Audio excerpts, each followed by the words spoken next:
institution to host His Excellency the Governor, His Excellency the President, and all the other guests that we have amongst us.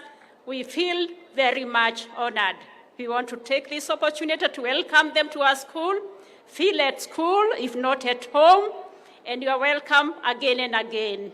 I know I'm not supposed to give speech, but I cannot fail to mention this, that food for education is the best thing that has ever happened to Nairobi child.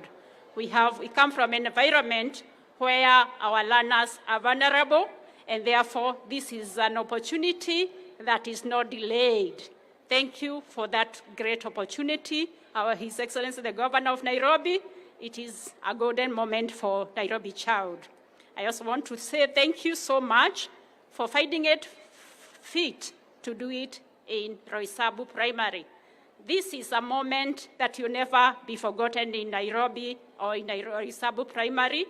And as I want to highlight this being one of the largest schools, we have 3,450 learners that learn in facilities that are not very much enough. But we thank the government of Kenya because we have continued benefiting from capitation. And as much as we have those challenges, we know that the government has been on us, and they have really assisted us in so many other things. We also have teachers. The last time that the government employed teachers, we benefited from about 4, but we still need more, because having a capacity of that 3,450 with 34 teachers, we still feel we are not having enough. Our school has a few challenges, having in mind that we are in an estate, we have no perimeter fence, and that will be a golden opportunity if we are given that space to have the perimeter fence. I also want to thank the NGCDF because of the classes they have continued doing for us, as much as we still need more. Now that we are going to have food for education, we are going to have the kitchen with us. We are just wondering whether we could have a multipurpose hall where we could multitask it to also be a dining hall for our learners, so that they don't eat food from anywhere. Otherwise, we are really happy that no more fasting for our learners. That is not planned for. They have been fasting, honestly. Last but not least, I also want to request that our field that has been swampy all the years can be carpeted through the goodwill of the government. And I know, because I have the whole government with me here today, they have noted our field is very swampy. We actually claimed this through the TLM building that was going on, the excavation that was done there, and that is the reason we have the field we are now sitting on. Last but not least, we have education tours for our learners, and we have been hiring vehicles every other time. We need to have a school bus given an opportunity. So I know His Excellency the President has had all those. There could be others, but I want to give my problems to him, all of them, because we have other leadership in our environment, and I know they are also taking note of the challenges we are encountering as a school. Thank you once again so much for this golden opportunity you have given us. Thank you, and it's an understatement to me to say thank you. God bless you. Thank you so much, Madam Head Teacher. Mheshimiwa Rais, nikubalie sasa kwa niaba ya washikadau wote nimwalike Wawera Njiro, Food for Education, na yazungumze kwa kifupi. Karibu, Madam.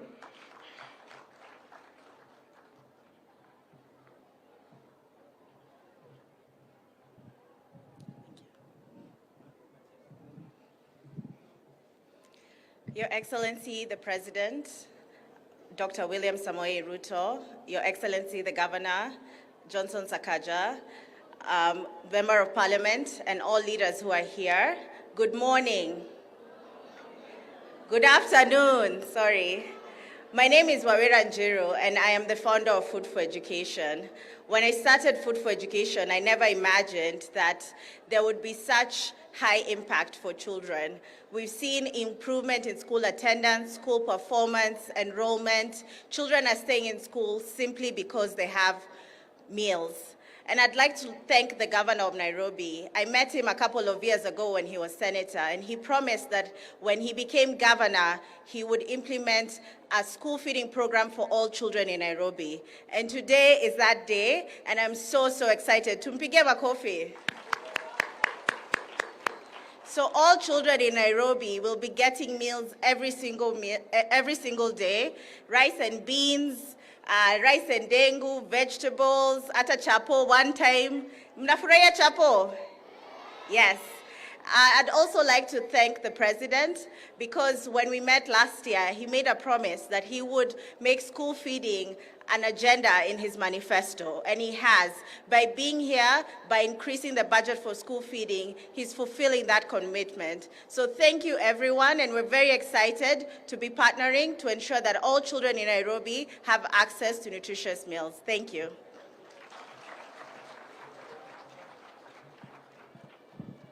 Thank you so much. Mheshimiwa Rais, nikubalie sasa nimwalike mjumbe wetu Mheshimiwa Mwafrika atufahamishe kwa viongozi wale wengine ambao wamefika. Karibu sana.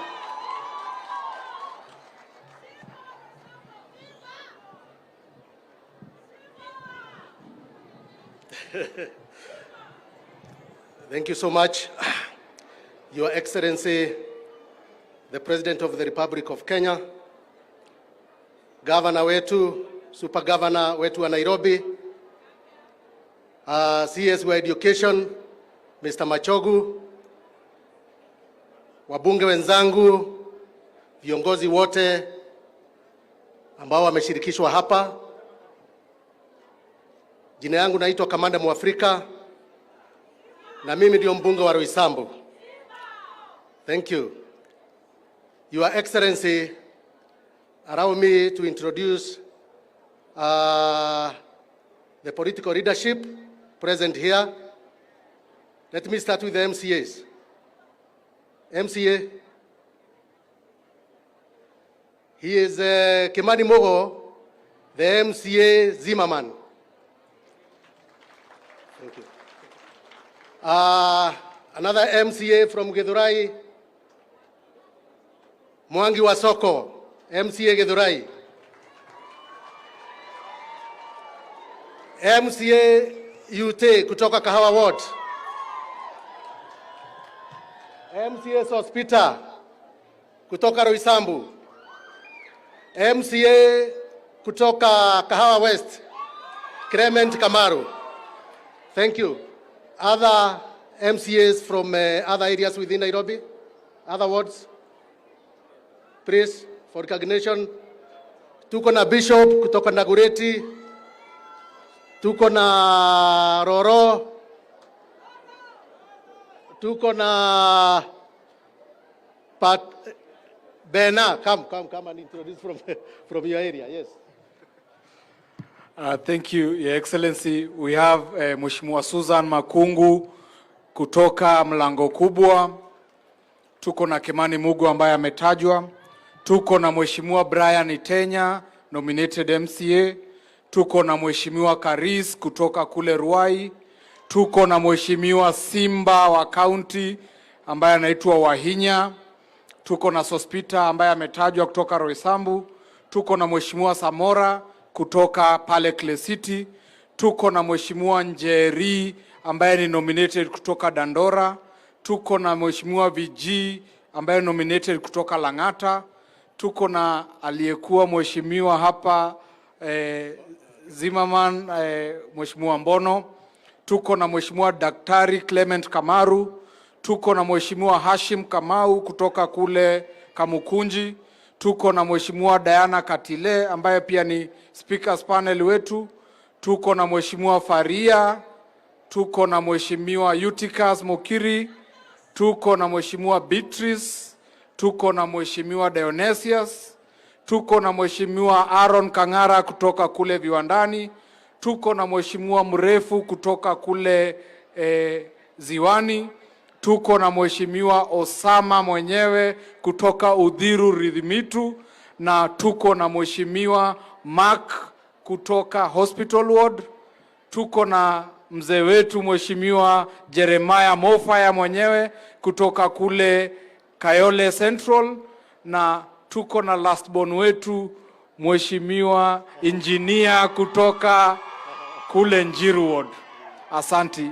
Yangu ni Mheshimiwa Ronaldo kutoka Umoja.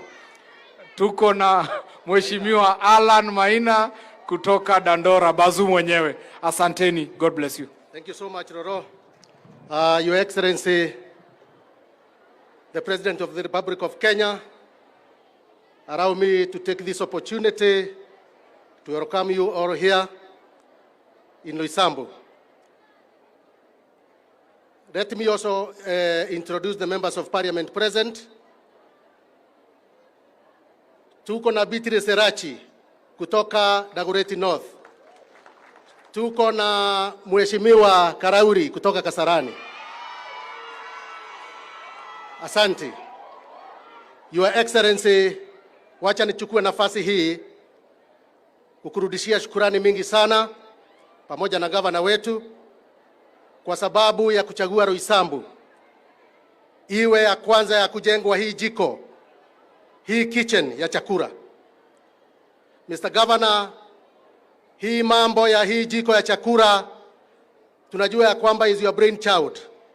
Mimi nakumbuka tukifanya campaign, Your Excellency the Governor, ulikuwa unaahidi ya kwamba ukiwa governor ya Nairobi utajenga hizi kitchen ili watoto waweze kupata chakula kutoka kwa shule. Your Excellency, umesikia namba kubwa ya watoto ambao wako hapa Roysambu Primary. Mumesikia population ile iko hapa ya wanafunzi 3450. Bwana CS, class moja iko na wanafunzi 110. You can imagine, class moja peke yake 110. Your Excellency, the speed in which tunajenga shule hapa ama madarasa na the speed in which tuna enroll students hapa Roysambu ni kubwa kushinda ya kujenga madarasa. Kwa hivyo tungependa kusema ya kwamba CDF is not enough for us kujenga madarasa. Tunakuomba Bwana CS utupe msaada ya kujenga madarasa hapa Roysambu kwa sababu tukisema tutafanya na CDF it is not enough. Your Excellency, ni shukrani kubwa pamoja na governor kwa sababu ya kuchagua Roysambu, na tunataka kuahidi ya kwamba hizi kitchen zikijengwa hapa Roysambu tutakuwa tayari kuzilinda, kuhakikisha ya kwamba wanafunzi wote watapata chakula kutoka hapa kwa hizi kitchen. Vile vile tujue hizi kitchen zikianza, enrollment ya wanafunzi kwa shule itakuwa juu sana. Kwa hivyo tuwe tayari kujenga darasa nyingi katika mashule kwa sababu enrollment itakuwa kubwa. Your Excellency, ili niweze kumalizia, Your Excellency, sitaki kuovershadow mambo ya kitchen, lakini niko na maombi mawili peke yake hapa Roysambu, ya kwamba hapa kuna barabara tunaita Base Road, na hiyo Base Road, Your Excellency, in 2019 ulisema ya kwamba ijengwe na ikajengwa 500 meters only. Tungekuomba hiyo barabara ya Base Road, Your Excellency, ulijenga 2018 ikamilishwe yote ndio iweze kujoin Thika Road, hiyo barabara ya Base Road. Na tunajua ya kwamba hiyo barabara ikijengwa tutaweza ku-off-road ile traffic jam inakuanga hapa kwa roundabout. Ombi la pili na la mwisho, tuko na barabara ingine inaitwa ya Kiwanja kule Kawa West ambaye imelimwa na inaunganisha Kawa West na upande wa Thika Road. Vile vile tungekuomba hata hiyo barabara iweze kujengwa. Hiyo tu ndio ombi letu watu wa Roysambu, Your Excellency, and we say thank you and welcome to Roysambu. Thank you so much.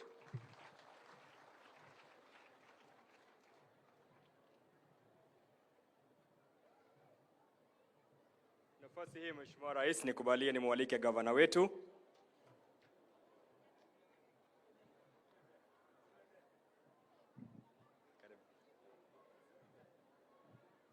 Tumkaribishe Mama County aweze kuzungumza nasi. Mheshimiwa, karibu.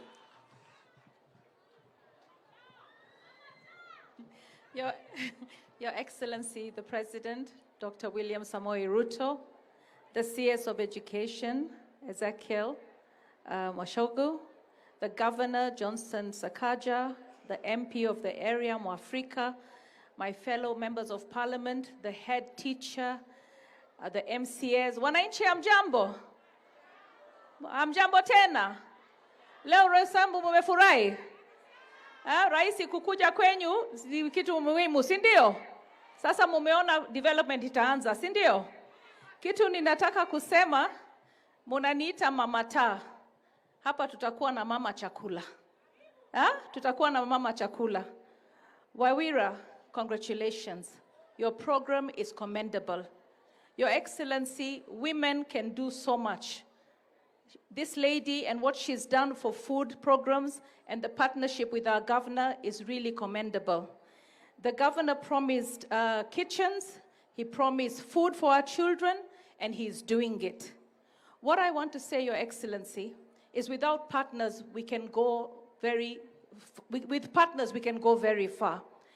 In Mukuru Ruben Center, we have a school that has only a primary school built by Christian brothers from Australia.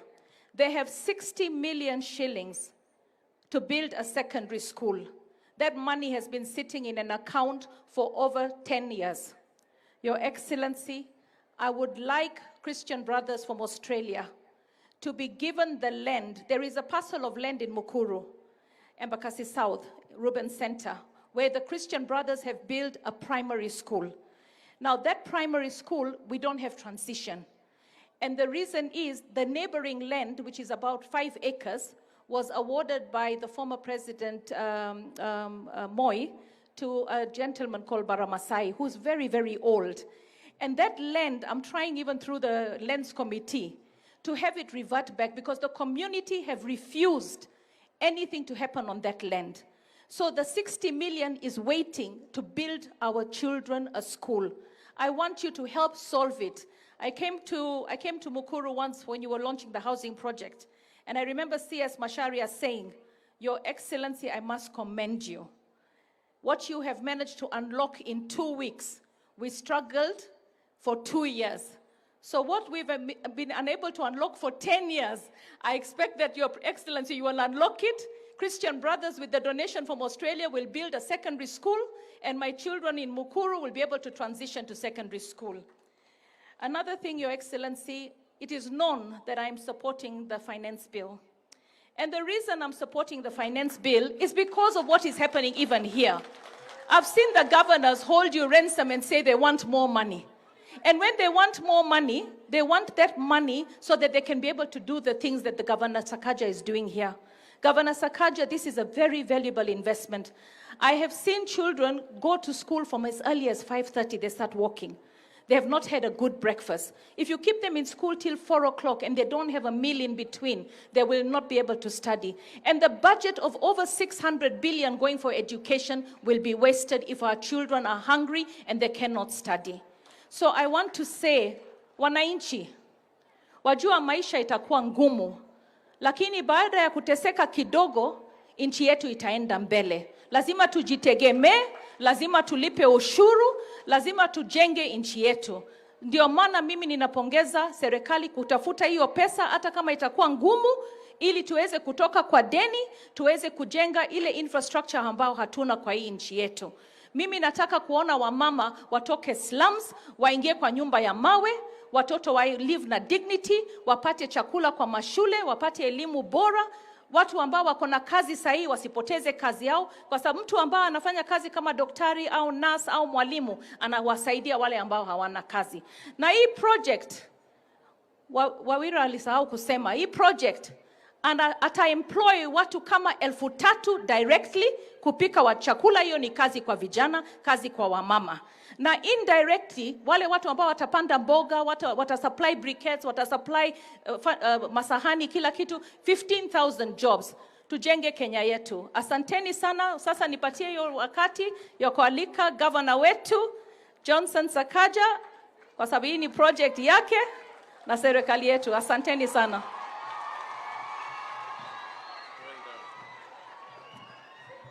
Wow. Asante sana. Your Excellency President William Ruto ambayo tunakupenda sana, waziri wetu Machogu, UDS SG Cleophas Malala, wabunge Elachi, Mama Dago, Karauri ndugu yangu, MCAs na wananchi wa Githurai, wa Roysambu. Wale nimekuwa Githurai leo asubuhi. Wananchi wa Roysambu, Bwana asifiwe. God is good all the time. Our students, habari zenu? Mko poa? Mmefurahi leo? Mumeona urezo? Amjamcheki? Your Excellency, allow me to recognize some people before I go into my remarks. From the county government of Nairobi, we have our chief officers and CECs. Please simameni ili tuwatambulishe, tuwapigie makofi. These are the people who make our work go on smoothly. Asanteni sana. Niliona Roro introduced 2 MCAs, but we've not heard from the county assembly. So I'll ask 2 of them to say something. Leader of majority and the whip. Alafu Kimani utasalimiana dakika moja tu. Just come both of all of you. Hata Kimani kuja. Hawa ndio wamenipitisha budget ya hii kazi. Sasa ni muhimu 1 minute.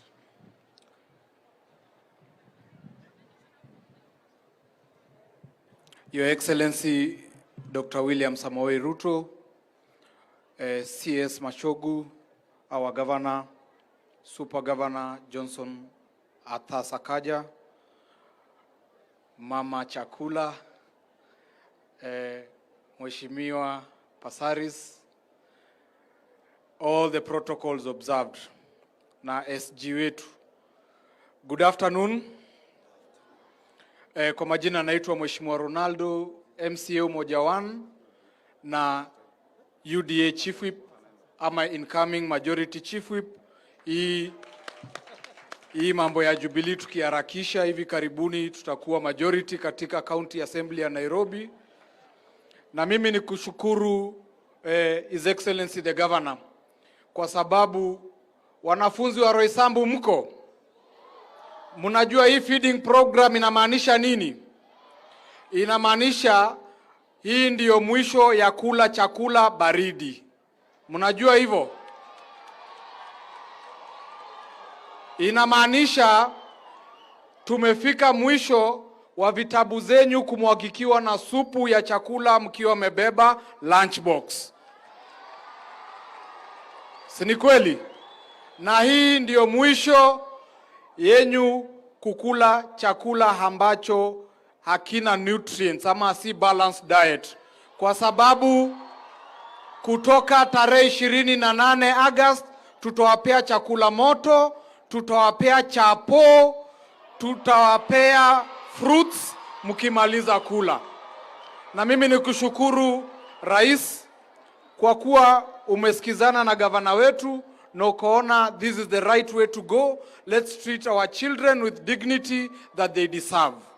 Na nashukuru sana kwa kuwa kwa bajeti yako ya national umeongeza fedha za kuhakikisha huu mradi wetu wa feeding program utakuwa successful. Na mimi nikukuomba na CS go across the other 46 counties, make sure that the same is implemented so that we can have children that are wako na hali ama wako na afya njema ili waweze kusoma. Na kwa hayo machache ni kuwashukuru sana. Mungu awabariki. Wanazima man, hamjambo? Hamjambo tena. Your Excellency, the President of the Republic of Kenya, we are so much grateful, especially to the Governor. Out of the many schools zenye ziko in Nairobi, you chose Roysambu. Nakumbuka tukikuja naye hapa Wednesday, ukatuambia umeona reception yetu, umeona nyumbani kwetu, and you are so much happy. Instead ya kwenda mahali pengine, ukachoose hapa Roysambu. Kuchoose hapa Roysambu, it makes us happier. Because wale mavijana wenye watafanya hapa kazi, the youth wenye watapata hapa kazi, kina mama wenye watapata kazi hapa, Governor, tunashukuru.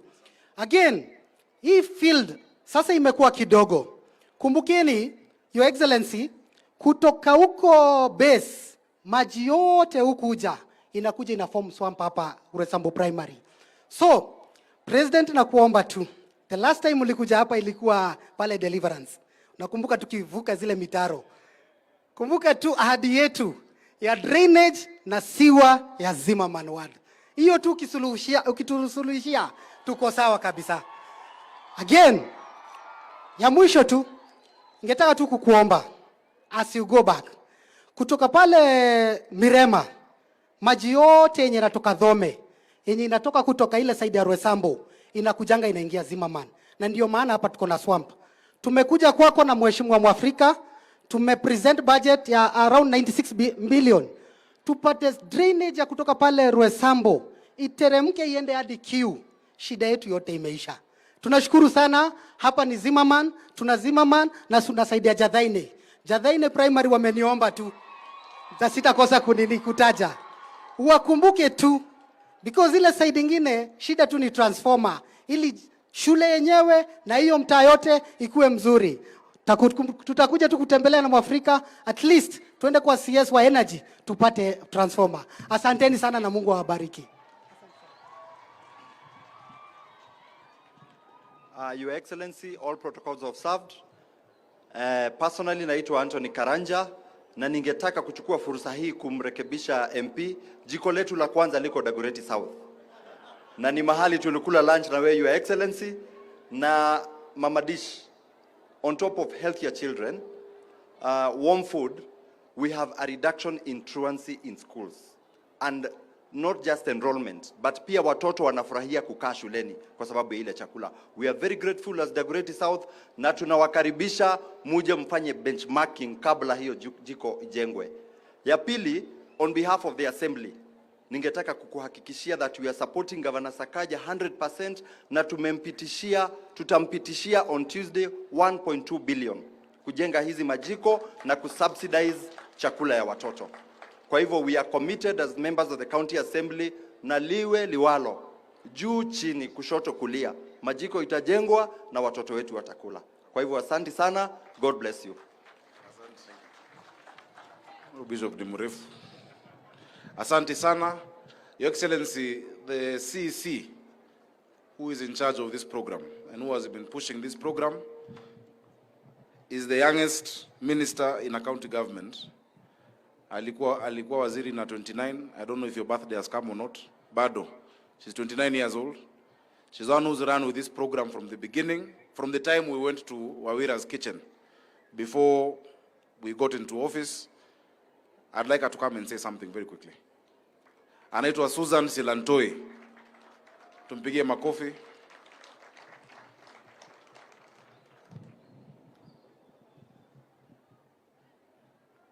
Good afternoon, everybody. All protocols observed. Good afternoon, Your Excellency. Thank you so much for honoring our invitation to come and groundbreak our kitchen. This is part of the 10 that we're doing in the whole county. And in total, we will do 17. So I'd like to also thank the County Assembly for passing this budget for us. We know it is a new budget, and we are grateful that you bought into the vision. But just to say, we are co-workers with God in feeding the future. And so in every meal that we feed, we're directly inputting in the future of our country. So thank you so much for your support, and we look forward to working with you in feeding the future. Thanks.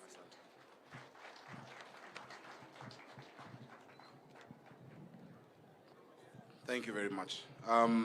Mheshimiwa Karauri na Elachi, Mheshimiwa Kamande, I think aliongea on your behalf, and I know we are running short of time. We have recognized Mheshimiwa Malala. I'll call you a bit later. But for now, let me make the remarks. Your Excellency, I rarely read speeches. I normally speak from my heart. But the gravity of what we are doing, there are some things I don't want to forget. Thank you. Your Excellency, 60 years ago, at independence, KANU, under the first President Kenyatta, promised every child at least 7 years of education.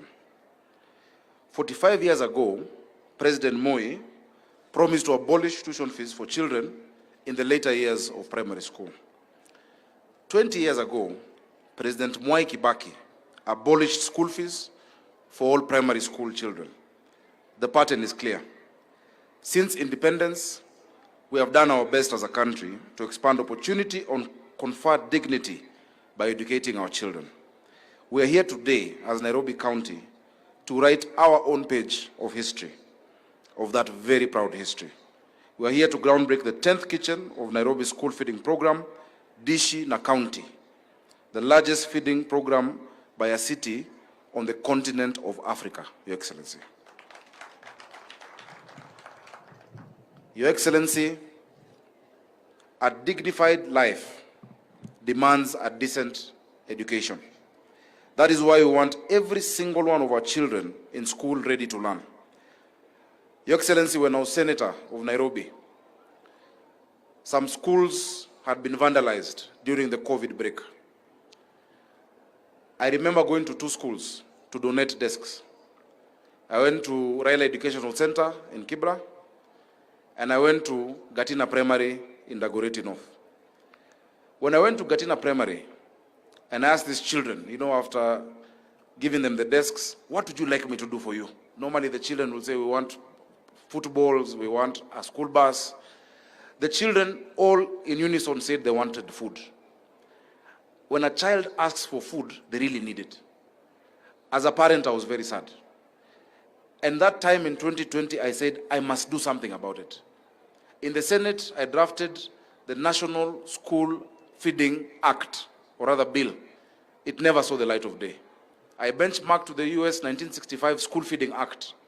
It didn't go far. But I said, if God gives me the chance to become the governor of Nairobi, children will eat food in school. Your Excellency, yesterday we were in Mudangari Primary with Honorable Elachi. We were in Njiru. We were in BD. When you look at the reaction of the children, when you mention food, I think as leaders we need to be very embarrassed. Our children are losing a third of their education when they are told at lunchtime to either go find food and they don't come back to class. They don't come back to school. And when they come back the next day, they can't catch up with what they were taught the day before. Yesterday in Jiru, the chairman of the board of management said that you have remembered even in Nairobi, we have levels of poverty with people sleeping with empty stomachs. It is not only in semi-arid and arid areas where people are hungry, even here in Nairobi. Your Excellency, mara nyingi, interventions za njaa, interventions on marginalization ignore Nairobi. Because people assume everybody in Nairobi has money. Urban poverty, in many respects, bites harder than poverty in the rural area. Hii ni shamba ya mawe. Kama hauna pesa, you will not eat, you will not have a place to sleep. That is why we have struggled for Nairobi to be included in the marginalization policy. Wale watu wako kwa slums, wale watu wako Mathare, they are doing worse than people in even the arid areas. They are doing much worse. Your Excellency, we've had many stories from children. There was a child who gave a testimonial in Dagoretti South, and I thought they'd have come today, about how they had missed close to a full term just because of school. Today in Dagoretti South, the enrollment rate is 150% of attendance in school because of the feeding program. Your Excellency, this is a problem we must solve together. And for us to do that, because the dreams must be translated, it needs planning, persuasion, and cash, pesa. So we need to do 3 things to make our dream come true. We need to pay for it, we need to arrange the logistics, and we need to communicate our plan clearly so that every parent in Nairobi understands it and understands their part of it. Firstly, on logistics, Your Excellency, a question came up immediately whether we should have kitchens in every school or fewer central kitchens, each supplying a good number of schools. On reflection, we chose a network of schools, of central kitchens, with a hub and spoke model where one kitchen serves a number of schools around it. So this kitchen, for instance, is not for Roysambu Primary only. It is for all of the public primary schools in Roysambu constituency. And so we have groundbroken in Sarai constituency, Race Course Primary, Makadara, BD Primary, Kasarani, Njiru Primary, Embakasi South, Kwanjenga Primary, Embakasi Central, Kayole 1 Primary, in Dagoretti North, Mudangari Primary, in Kibra, Toi Primary, in Westlands, Farasi Lane, Roraka, Babadogo. The amount of money, because I think there might be, Bishop said they are budgeting 1.2. Already in this budget, what I'm spending is already budgeted for building the kitchens. In the next financial year, naomba wa MCs wangu, tupitishe so that we build the other 6 kitchens, plus now we subsidize the meals from August 28th. Your Excellency, also allow me to say, many of these feeding programs, the cost, first of all, have not been consistent, and the cost to the parent is still high. 70 shillings kwa mzazi Nairobi saa ingine ni ngumu. 60 shillings ni ngumu. I want to thank our partners, because the cost of a meal at 45 shillings, the county is paying 25 shillings, SIF is paying 15 shillings, na mzazi analipa shilingi 5 peke yake. 5 bob, kobole. We're using a technology where mtoto anavaa saa, ambapo you can load, you can send them pesa today, you can send for a month, you can send for a week, but even that child who doesn't have that 5 shillings, Your Excellency, we will feed. We will not watch a child not getting food because of 5 shillings or because of 100 shillings. There is no dignity when a child is pulled out of the school, of the lunch line, because they don't have that money. Chakula, njaa ni kitu ya aibu sana. Ni kitu ya aibu, and you have told us that for a long time. Your Excellency, so we're spending 1.2 billion, and we hope, because we are working with the national government, that you will also match that, as you have said before, so that we can expand this program. Your Excellency, there are people who have asked questions. That one, school feeding is not a function of county government. It is true. It is not a function of county governments. It is not a function of national government. It's a function of leadership. It is something that you cannot ignore. We cannot see a problem, Your Excellency, and say this is not mine to do.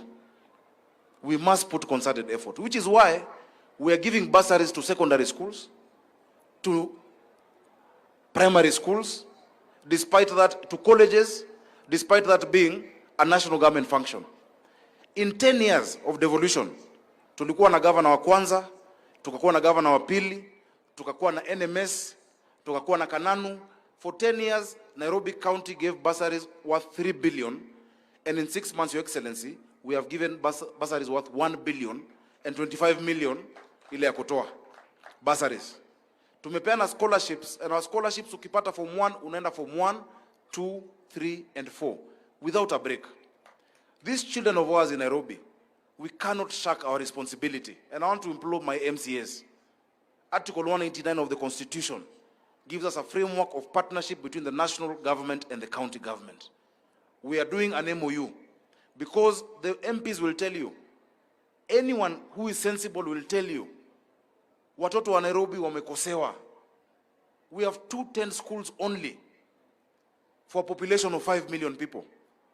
Our children who are not in the public schools are not in expensive private academies.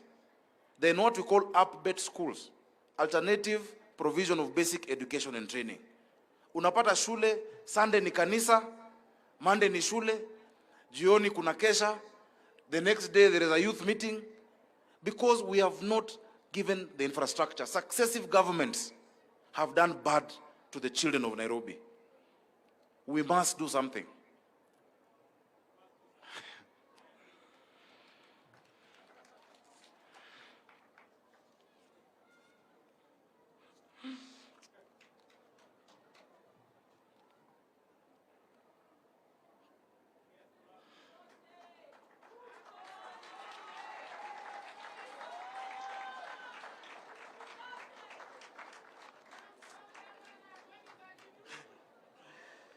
Your Excellency, sorry.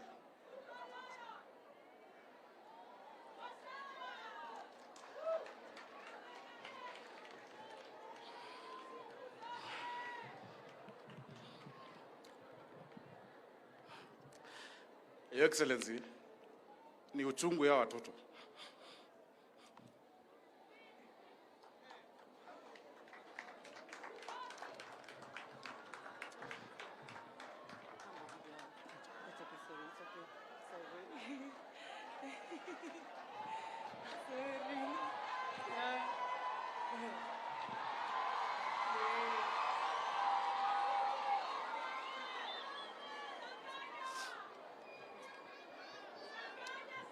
Thank you.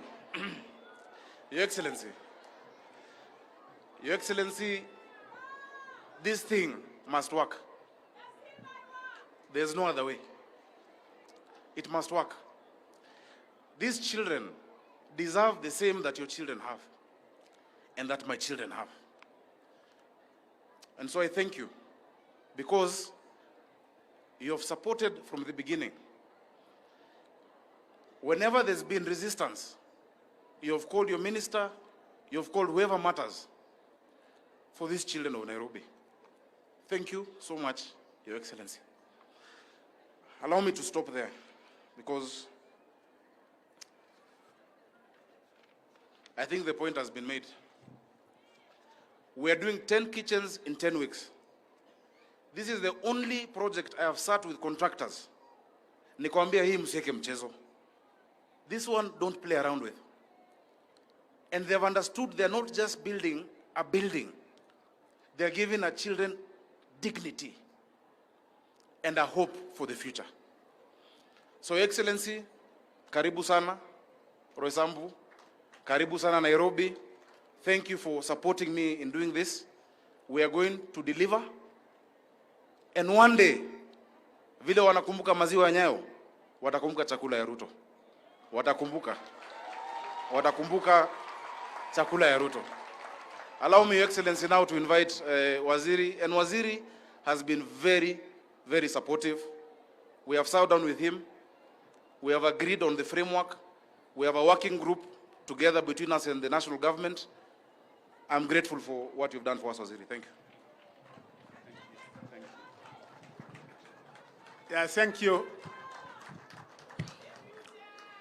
Your Excellency, the President of the Republic of Kenya, Your Excellency, the Governor, the members of Parliament, my friend, the Secretary General of our ruling party, UDA, MCS present, wanafunzi na wasasa mjambo, muko mjambo. Your Excellency, this is a very special day, and we really thank you for finding time to come over here to launch and initiate this very important program. Your Excellency, in Kenya, school feeding program has been going on in 26 of our counties in the country, the asile areas. And as the Governor said, Your Excellency, there are areas in Nairobi which, of course, our people are in abject poverty. And Your Excellency, we thank you for giving guidance and giving direction in this, because the amount of money that we have been getting each and every year is a maximum of 2 billion. But you have tripled that, and Your Excellency, I undertake that the direction you have given as a means of education, we will make sure that we work very, very closely with my brother Sakaja, the Nairobi County. We had a meeting, Your Excellency, on the 8th of this month, a joint meeting between the Ministry of Education and Nairobi County, where we were able to say that we must make this work. We thank the Governor because he undertook to make Nairobi work, and indeed Nairobi is working. Is Nairobi not working? We also thank you, Your Excellency, because you undertook to make Kenya work, and indeed Kenya is working, and each and every agenda that you set, we are seeing that it is being operationalized, Your Excellency. Your Excellency, the other program that we are tackling in Nairobi, we have 234 primary schools, we have 103 secondary schools, with a registration of 79,000. Indeed, the infrastructural development in Nairobi demands that we have to do more, and we have said we will have a meeting, Your Excellency, which thereafter we will be able to give you a report with the governor and the elected leaders of Nairobi so that we agree on how we can be able to come up with more infrastructural development to accommodate the ever-increasing population of Nairobi, because like Form 1, Nairobi never gets enough press. They always go to neighboring counties, and I think it's time, with the leadership that we have in Nairobi, that something should have to be done. Your Excellency, it is now my humble duty. Jameni, musimame wote tumkaribishe Rais wa Jamhuri ya Kenya na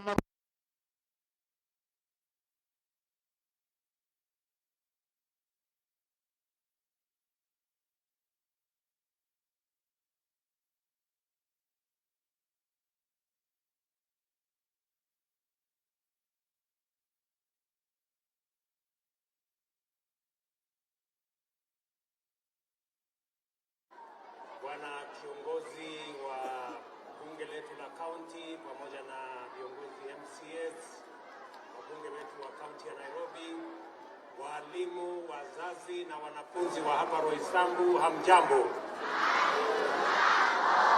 Hamjambo tena. Bwana Yesu asifiwe. Asanteni sana. Kwanza wacha nichukue nafasi hii nimshukuru Mungu kwa kutupatia nafasi. Tumefika hapa Roysambu, na nataka niwaambie watu wa Roysambu, nilikuwa nimesema pale mbeleni, waja nirudie. Kwa watu wote wa Roysambu, tulikuja hapa tukaomba kura zenu na hawa waheshimiwa wote. Tulikuja na governor, tukakuja na wabunge, MCAs wetu, na nyinyi watu wa Roysambu mkawa watu wangwana, mkatuamini, mkatupatia kura zenu, Mungu akatubarikia, tukapata ushindi. Mimi nataka niwaambie watu wa Roysambu, asante sana. Watu wa Nairobi, sijui kama mnanisikia, nimesema asante sana. Asanteni sana. Na leo tumefika hapa sote kama viongozi kwa sababu ya mambo ya maendeleo ya Nairobi County na mambo ya maendeleo ya hapa Roysambu. Nitasema mambo mawili peke yake ndio niweze kukamilisha. Nakubaliana na hawa viongozi wote walionena hapa kwamba nafasi tulio nayo sasa sio nafasi ya siasa ya mashindano na yale mambo mengine. Tumemaliza mambo ya uchaguzi. Nafasi tuko nayo sasa sote kama viongozi ni kuungana ili tufanye kazi, wananchi maisha yao ibadilike. That is the agenda, that's the commitment, that is what we need to do as leaders. Na mimi nataka niwaambie viongozi wote wenzangu kwamba kwa sababu uchaguzi iko nyuma yetu, sio nafasi tena ya sisi kusema huyu ni wa upande hii na huyu ni wa upande ile.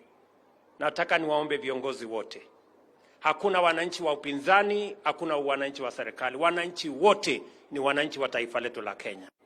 Tushirikiane jameni, tufanye kazi pamoja ili tuweze kutekeleza miradi na mipango ya maendeleo, maisha ya wananchi wa Kenya ibadilike. That is our cardinal, solemn commitment and responsibility as leaders, having been elected. It is our responsibility now to work together in a manner that we are going to transform our country and change the lives of the people of Kenya in a positive manner. Na mimi nataka niwahakikishie viongozi wote ya kwamba mimi niko tayari kufanya kazi na viongozi wote waliochaguliwa ndio tuweze kupeleka Nairobi na Kenya mbele. That is my commitment.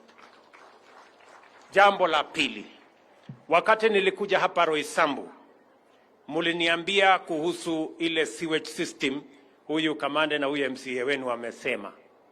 Mimi nataka niwahakikishie watu wa Roysambu, mjumbe wenu anajua, tumefanya ukarabati, tumefanya hesabu. Huyu bwana na hawa wabunge wakipitisha budget leo kule bunge, tutakuwa na milioni 170 ya kuweka sewage ya hapa Roysambu. We have already committed the resources for the Roysambu trunk sewage system. Among all other things we have done for all other constituencies in Nairobi and all other counties in the Republic of Kenya. Vile vile, nimesikia yale mambo mengine mjumbe wenu wamesema ya barabara. Katika budget ambayo iko bunge leo, tumeweka bilioni 250, the largest amount ever put by any administration kwa mambo ya ujenzi wa barabara. Haitatosha barabara zote, but it is the first step. Tutaweka pesa aina hiyo tena next year and the year after so that we can complete all roads that were started before, ndio tuweze kuanzisha barabara zingine mpya.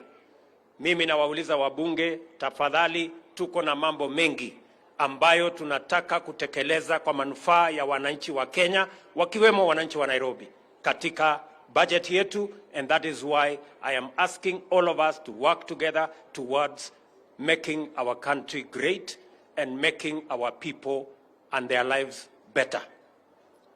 Jambo la tatu, leo nimekuja hapa vilevile kwa sababu ya mambo ya elimu ya watoto wetu. Niliwaambia Wakenya wakati wa mambo ya kampeni ya kwamba tutaajiri walimu zaidi kwa sababu watoto wetu wengi wako shuleni lakini hawasomeshwi kwa sababu walimu ni wachache. Kama vile mnavyojua, tumeajiri the first time walimu 35,000, the highest ever employed in the Republic of Kenya. Na hiyo pia haijatosha.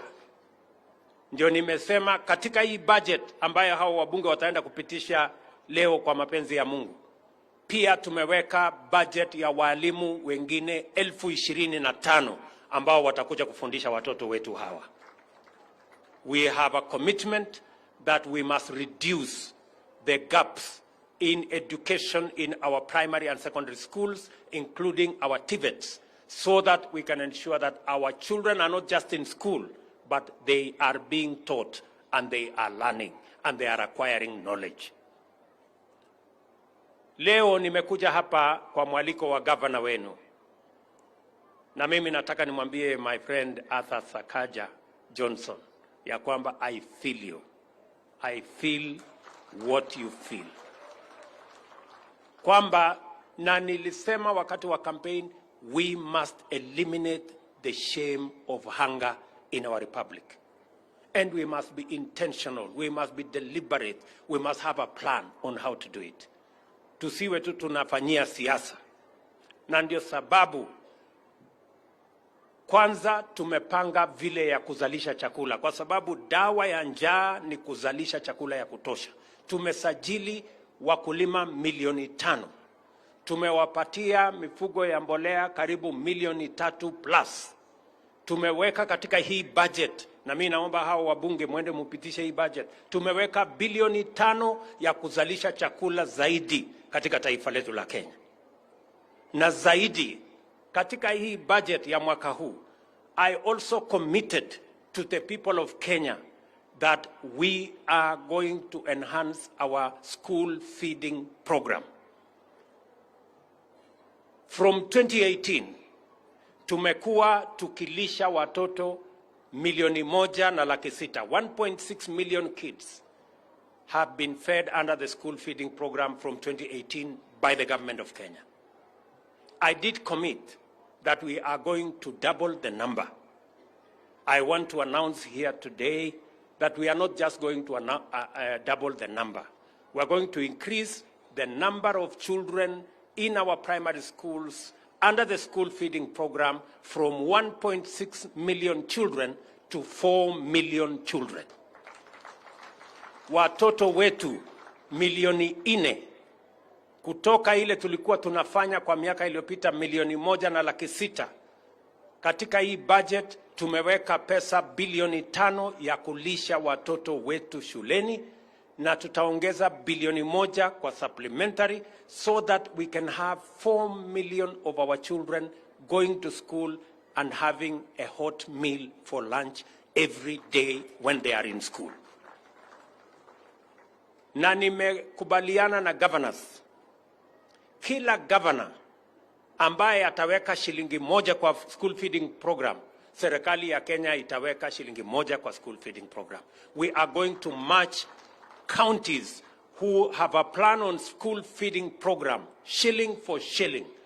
And if we do that, we can actually feed 8 million children in our schools. And we can keep our children in school. They can concentrate in learning.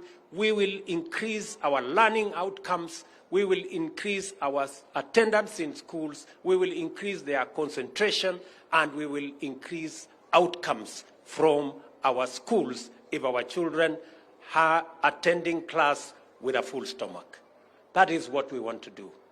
And the greatest indignity we can do to our children is for them to come to school and fast by force because there is nothing to eat. Watoto wengi wanakosa kuja shuleni kwa sababu hakuna chakula nyumbani na hakuna chakula kwa njia nyingine yote. Mimi nataka niwashukuru. I want to thank in a very special way CIF. The fund has been outstanding. Tuwapigie makofi hawa watu jamani. Wamekuwa washirika wetu wakubwa. CIF, they have been our great partners. They have worked with us on this noble assignment of making sure that our children go to school, they stay in school, because there is food in school. So you have my commitment as President of Kenya. You have the commitment of the Governor of Nairobi and many other leaders to work with your partnership to make sure that our children are not just in school, but they are being fed when they are in school. We will work together. Tunaelewana jameni? So watoto wetu wa hapa Roysambu, mjue ya kwamba watoto wetu wote wa primary school katika Nairobi County watakuja shuleni, watapata chakula shuleni. County ya Nairobi watatoa pesa, na national government, we will match shilling for shilling what the County of Nairobi will be giving, so that we can have all our children in school. Tumekubaliana? Jambo la pili niongee juu ya Nairobi tena. Nairobi ndio tuko na shule chache zaidi.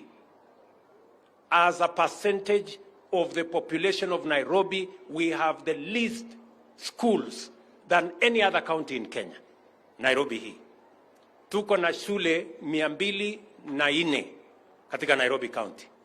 Mimi wakati nilikuwa mjumbe wa Eldoret North, nilikuwa na mashule 140. Just one constituency. Now, Nairobi with 17 constituencies is having the same number of schools with one constituency in another place. It is tragic. Watoto wetu wengi katika Nairobi County hawaendi shule. Watoto wengi katika Nairobi County wanaenda shule ambayo haina mpango kwa sababu there is no alternative. Mimi nataka niwaulize waheshimiwa wa Nairobi. Bwana Minister, nataka uketi chini na wabunge wa Nairobi tukubaliane vile tutajenga shule zaidi Nairobi County. Nimeongea na governor wenu amekubali. Amesema national government, and this is the offer I want to make to Nairobi County. We need to build an extra 6,000 classrooms. We need 6,000 classrooms because we need to double the enrollment of children in Nairobi County. We need to double the number of children who are in class in Nairobi County. Mumesikia mwalimu mkuu wa shule hii amesema hapa darasa moja ambaye ingefaa kuwa na watoto 40 wako na watoto 110. So that congestion alone undermines the learning environment in a classroom.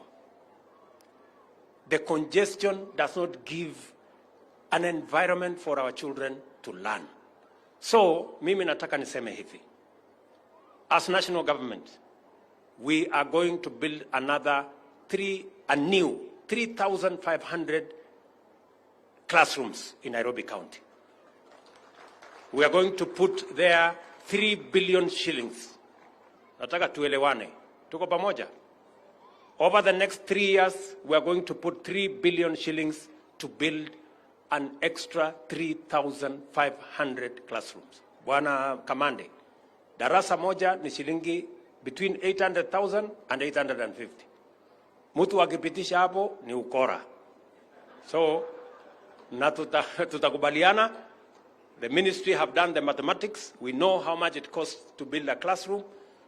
We want to build, the government of Kenya is going to build an extra 3,500 classrooms in Nairobi County for our primary school going children. I am asking the county of Nairobi, and I am happy the governor has agreed, that the county government of Nairobi, and I am happy the MCAs are here. The MCAs have committed that they will also build 1,500 classrooms in Nairobi County over the next 3 years. Tumekubaliana? Sasa nyinyi waheshimiwa, mimi nataka tuketi chini na nyinyi. Nyinyi pia, you must, Elachi, Ronald, wewe Kamande na wadosi wale wengine wako na pesa ya CDF ketini. Lazima tukubaliane na nyinyi, because these are the children of the people who you represent. We want to agree with you how many classrooms. I want you to sit down with the minister so that we agree. As we are building 3,500 classrooms and as the county is building 1,500 classrooms, how many classrooms are you going to build? So that all the children of Nairobi City can be in class like all the children of Kenya elsewhere in the Republic of Kenya. Tunakubaliana jameni? We are going to have a 3-year master plan on how to create enrollment. Tuhakikishe ya kwamba watoto wetu wote katika Nairobi County wanasoma. Because at the moment, many kids are not in class, they are not in school, because there are no opportunities for them to learn in a proper school. So, nafikiri tumekubaliana. I want to ask all counties what Sakaja is doing in Nairobi County. I want to ask all our county governors to participate in this program of school feeding. I made a commitment in our manifesto. I remember talking to this girl, Pongezi Sana Wawira, you are great. When I met you, I told you, this kitchen, we're going to work together. And I'm happy, Sakaja, you have lived up to that promise.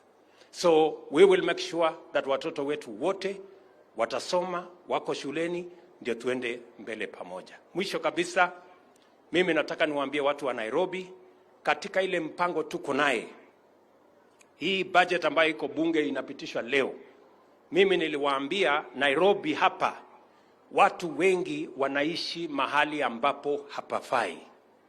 Watu wengi wanaishi katika slums, hakuna maji, hakuna choo, hakuna stima, hakuna barabara, mahali ambapo hapafai.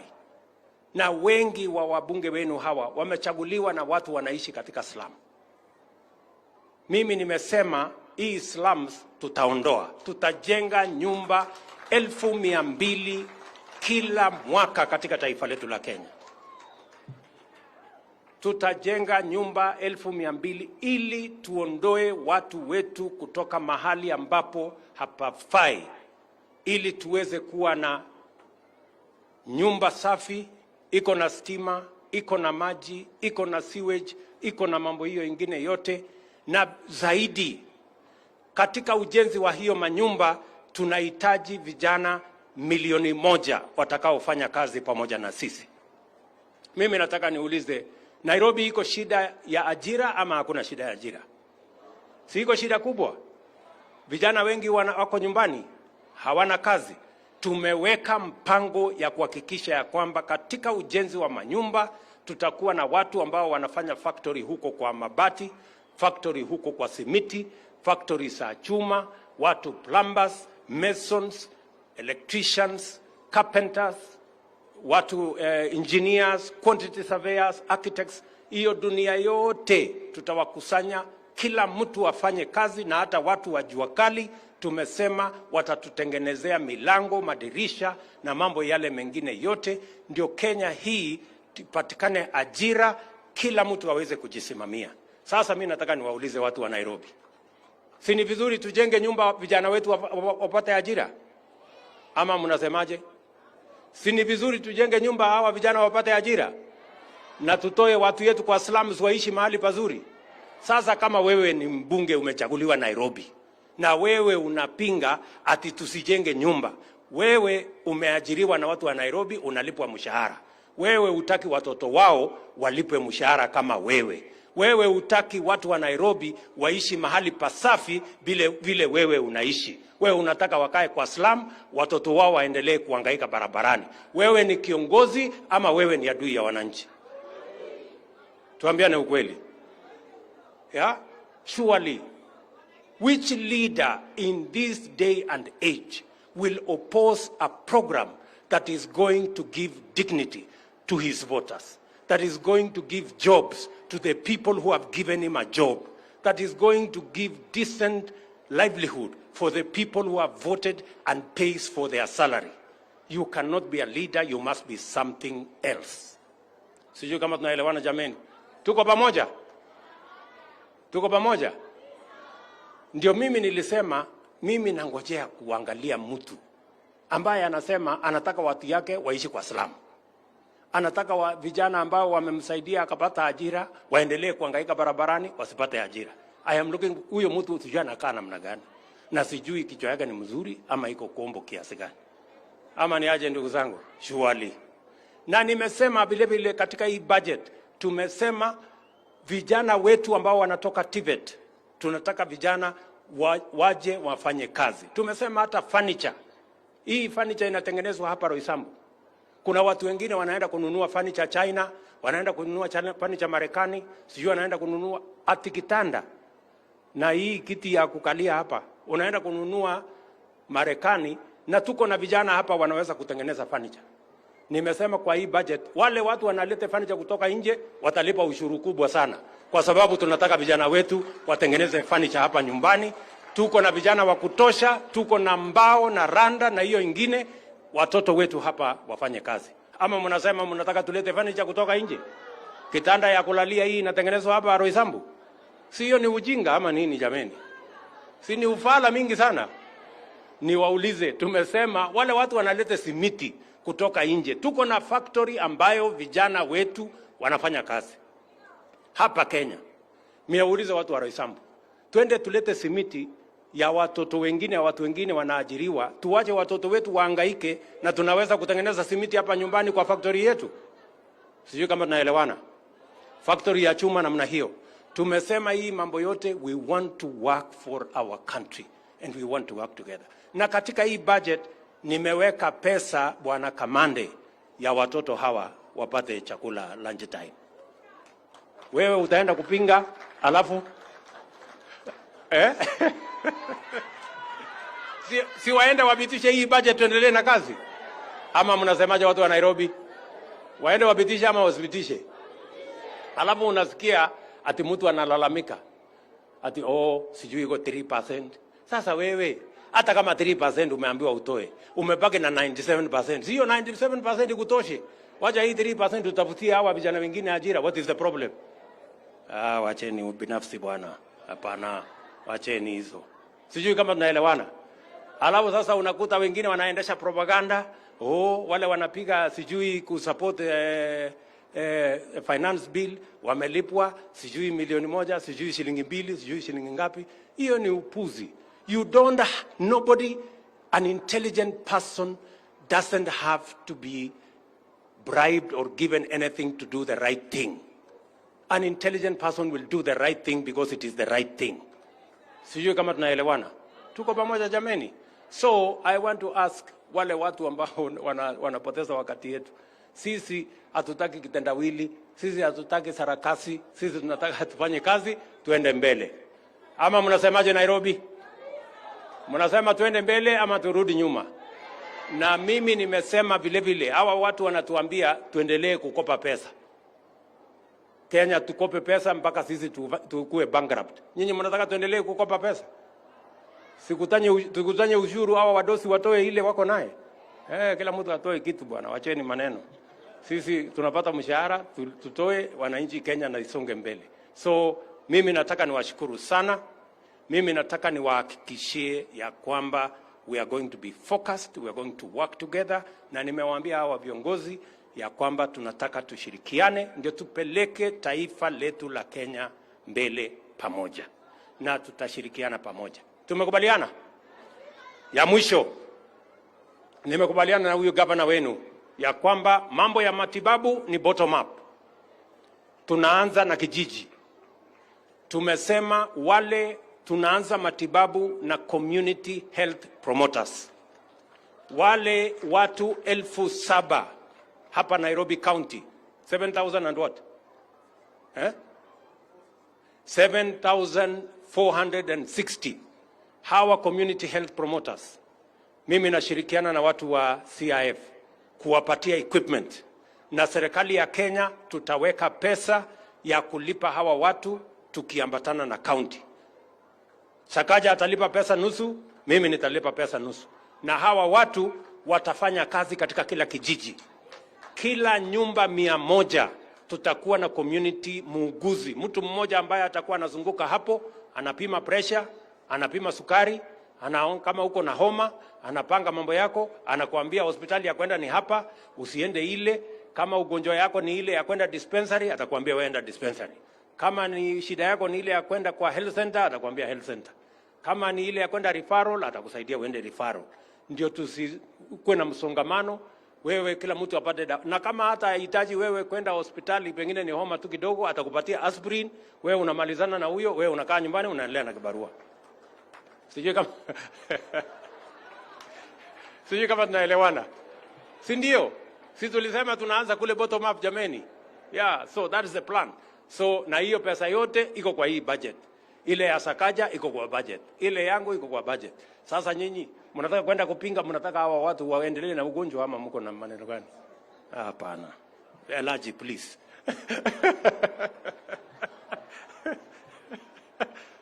Sijui kama tunaelewana jameni. So watu wa Nairobi, mimi sitaki kusema sana. Mimi niko na shughuli kidogo, niko na kazi nyingine, lakini nilisema hii ya chakula ya watoto liwe liwalo, mbele na nyuma, lazima nikuje mwenyewe ndio mjue ya kwamba we feel for our children. Our children are important. The education of our children is important, and the way to keep them in school is necessary. So asanteni sana, nawapenda sana, nawatakia baraka ya Mungu. Tutaonana hivi karibuni. Hii shule yetu hii, ngoja, hii shule yetu hii, mwalimu huyu amesema, shule yetu hii amesema watoto madarasa ni 30 something. Na watoto ndio hawa. Watoto ni 3,000 and what? 3,400. So Bwana Machogu, mimi nataka tujenge madarasa hapa ingine 30 classrooms. 30 classrooms. Sindio my friend? Tafuta contractor, tujenge hapa 30 classrooms. Ndio tupunguze watoto, badala ya watoto kuwa 110, at least turudishe wakuwe 50 hapo. Sindio? Na pengine watoto wengine wapate nafasi ya kuja hapa. So we are going to commit 25 million shillings ya kujenga those 30 classrooms, and they must be ready in the next 120 days. So tafuta contractor akuja afanye hiyo kazi. Sijui kama tunaelewana jameni. Tuko pamoja? Watu wa Kanairo, watu wa Roysambu, asanteni sana na Mungu awabariki. Thank you and God bless you.